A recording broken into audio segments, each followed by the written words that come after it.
Network here, and today we are going to talk to you about firearms, guns, and some of the cool equipment that kind of goes along with them when you're using them for different purposes and whatnot. So, before we get started, I just want to make sure you guys go ahead and enter that free giveaway, and you will have a chance to win cool hat like this, Worn Outdoors Network t-shirt, some Guggen Squad gear such as the Mondo kit, clickbait, poppin' filthy frog, and we also got some bandito bugs, some cool stuff in there. So be sure to check out the giveaway. I'll put the link in the description below. That way you can go ahead and enter and have your chance to win.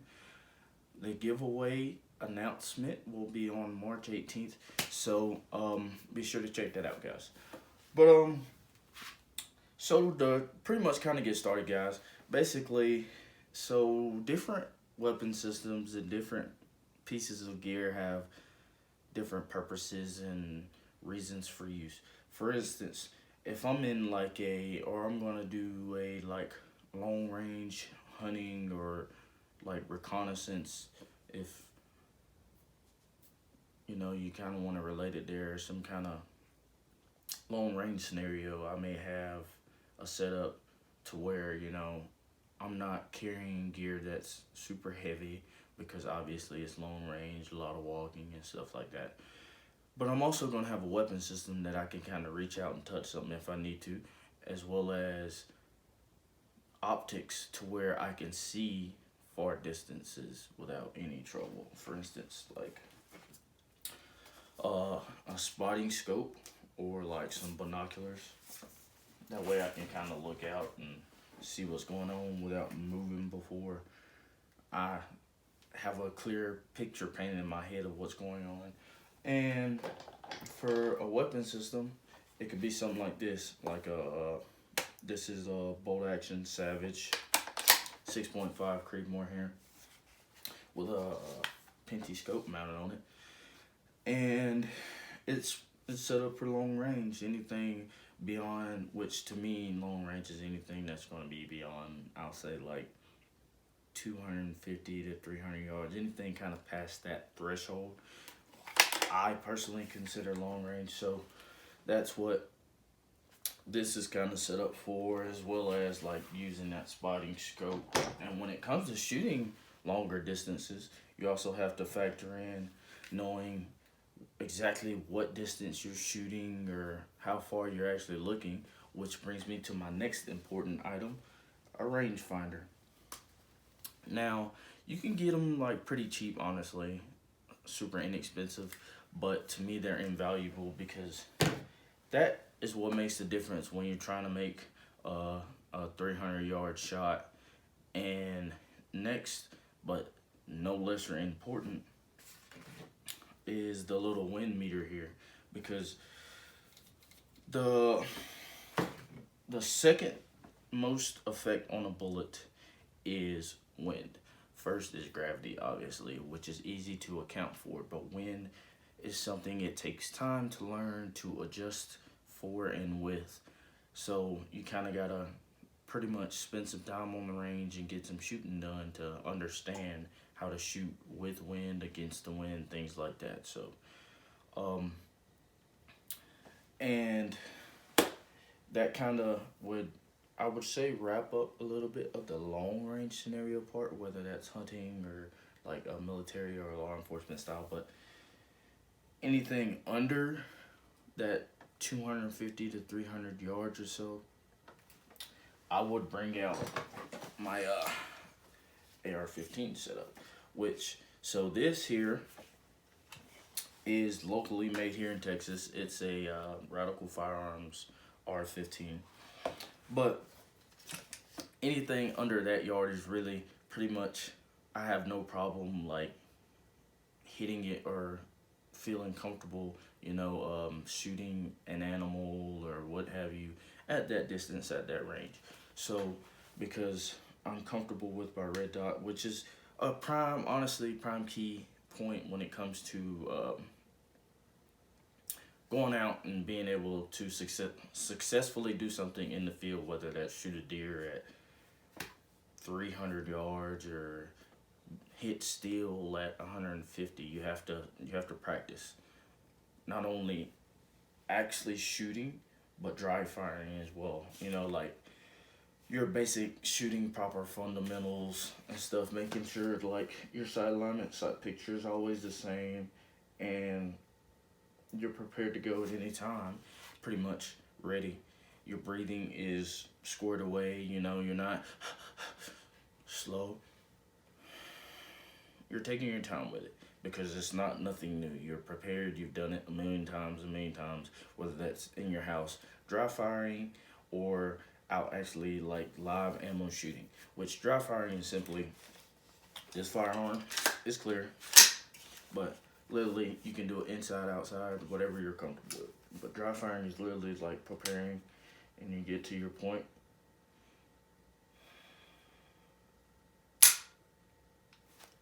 There you go, it's dry firing.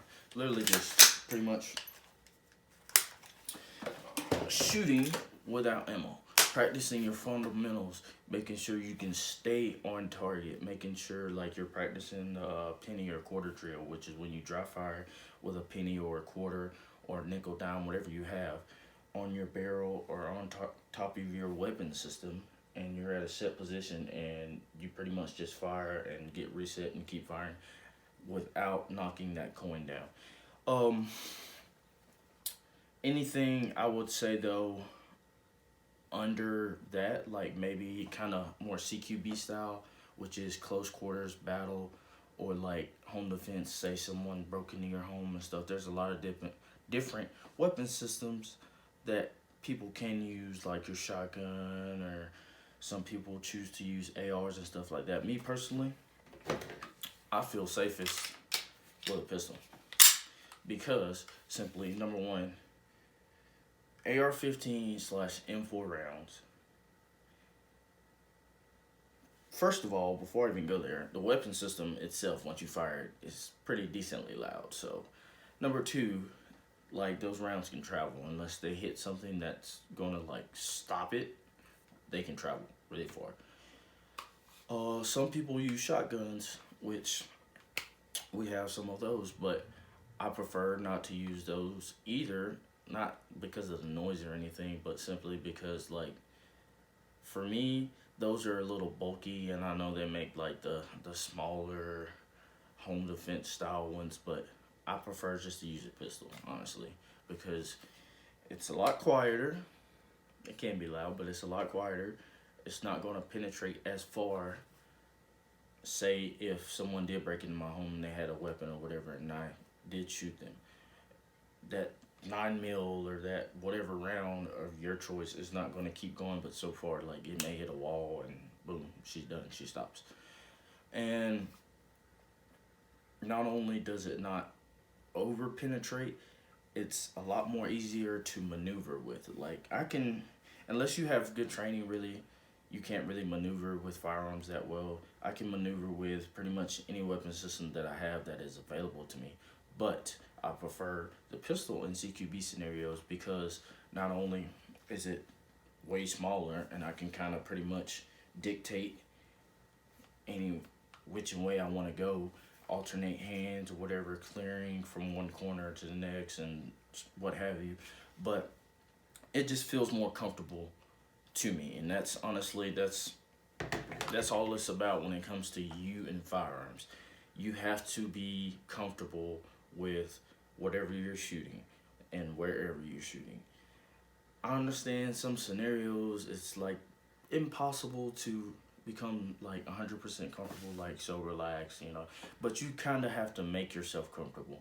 Get in that form of mind that you're like, okay, this kind of sucks. There's a rock here and it's like on my leg or whatever. I'm gonna try to move it over best I can and do what I gotta do to get the shot off and get a good shot off. So, and that's another thing as well that comes into factor when it comes to scenarios such as like a CQB scenario when you're, say someone breaks into my house and my wife wakes me up at like 3 in the morning. Hey babe, like I heard a weird noise, like somebody broke in or something, or there's something on the camera while seeing 2 guys come in with guns. It becomes less about true marksmanship, so to speak, because it's not well aimed shots. You don't have time to sit here and, okay, I'm going to get my proper sight picture and look down through my rear sight post, down my front sight post, and line it up on this guy's heart and slowly squeeze the trigger while practicing good breathing. You don't have time for that. It becomes more of a well-placed shot scenario. So that's where your muscle memory comes into play, from dry firing, from live firing, from just overall shooting your weapon systems. That's the best way, honestly, to get comfortable and to be successful in any manner with them, is to shoot them and get used to them and clean them, disassemble everything to where you know that weapon system like the back of your hand. If something was to go wrong in a situation, you could fix the malfunction and get back in the fight, no problem. But well-placed shots, to kind of dive deeper more into it, it's basically, so instead of you giving a true aim, firearms clear, instead of you giving a true aim, you would be literally like, say I'm coming around the corner, and there's a target, pops right out, he's got a gun pointed at me. Say I have 2 seconds to get the shot off before I'm shot and killed. You don't have time in 2 seconds to like close this eye and look down your sight, and you don't have time for that. So pretty much you just, out of experience and working with your firearms, you would pretty much just guide it, your top slide and your sight picture here, you would kind of just zero in on it best you can and guide it to the target, slowly pull the trigger.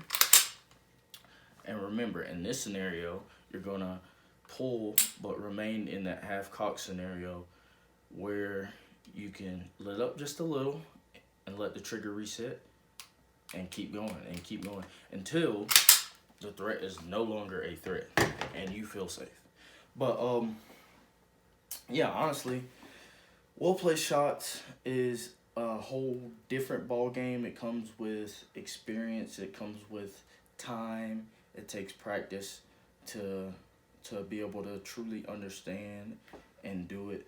But another thing, key piece of gear that is vitally important when you're going out to go to the range, or you're in a scenario where someone breaks into your home, what have you, always important, always relevant with anything to do with firearms, medical equipment.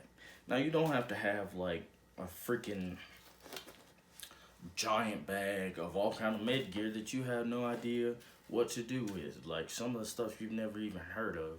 But the basics is a good place to start, and you can build from there. Build your medical background knowledge and kind of build an understanding of products to where you understand them and you know how to use them in a timely manner if need be. That's also something that's key that you should also practice and get used to. For instance, a tourniquet. It's a basic product, but it saves lives. It simply cuts off blood flow or circulation.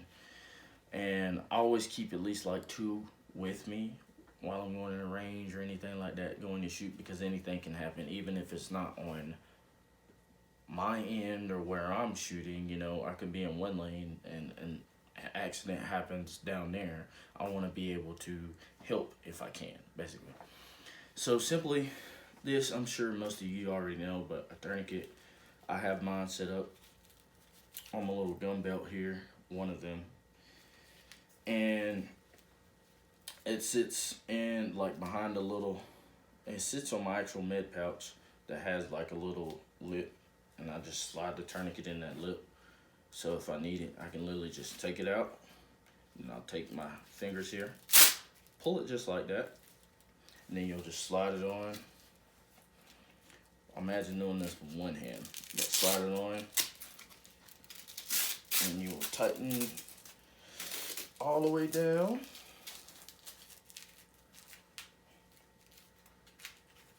And then pretty much just start spinning here. Either way, clockwise or counterclockwise. And once you get a direction, stick with that direction. Tie that off. Then you would write the time you applied the tourniquet and let medical personnel know, like, once they arrive at the scene or whatever, or you get to them, like, hey, I applied this tourniquet at blah, blah, blah. And literally, so this little item here, probably you can get them for 15, 20 bucks. Not super expensive, but it's invaluable because it can save a life, honestly. And there's so many different items that you can kind of pretty much like practice same as you do with your weapon systems and kind of learn about to be able to be proficient with them. And for instance, like a tourniquet, say you're with your kid and you want to kind of like introduce a tourniquet to them and start training them. So what you'll do is, for a drill, you'll have your tourniquet and you can say they're in their room playing or whatever, you just walk in there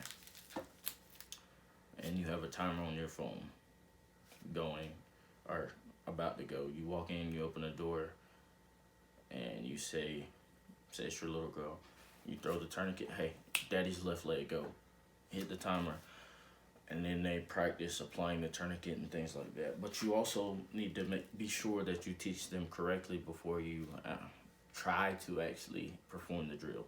Like, for instance, this is a great item, can save a life, but it's not going to do you any good if, say, I have a gunshot wound right here on my bicep, but the tourniquet is applied right here on my elbow. First of all, that's two wrongs off the rip. You never want to apply a tourniquet on an actual joint because it's not really going to do anything. It's not going to do its job. You're still going to bleed. Number two, you always want to place the tourniquet around 2 inches if applicable, because sometimes you can't. Around 2 inches above the actual wound. So say I've got shot right here, like my wrist / forearm. You obviously don't want to be on the joint, but the wound is here. So around 2 inches will be like right there. And you're going to go, it's not going to feel comfortable for the person who is getting the tourniquet applied, but that's what it's used for. It's used to cut off that blood circulation. It's not going to feel great, but it will save your life, which is what matters. Pieces of equipment like these have proven time and time again to be invaluable. There's so many different medical pieces, like another one, an Israeli bandage. It's similar to a tourniquet. I have one in my medical kit. It's literally like a gauze wrap, but it has a little hook that's shaped literally like this, and then in the middle it's got like some little keepers, and you wrap and then wrap around the wound or whatever, and those keepers hold and apply pressure to that wound. And that's basically used for like if you have a cut, or even so, for instance, say like I got shot again, you apply that tourniquet, but also you can apply like some clotting bandages, and then you can apply like that Israeli bandage on top of that. That way nothing's getting in the wound. You're keeping it clean until you get to medical personnel or to a hospital somewhere where they can help evaluate and kind of fix you, basically. So to me, before everything else, the medical gear will always be number one. It will always come first. So that's something that you should train, I believe, train your children, train yourself, learn yourself, because you can never know too much when it comes to medical equipment and things like that. But I appreciate you guys watching. Thanks again. Make sure to give us a like, a comment, and a subscribe, and be sure to enter that giveaway, guys. Link down in the description.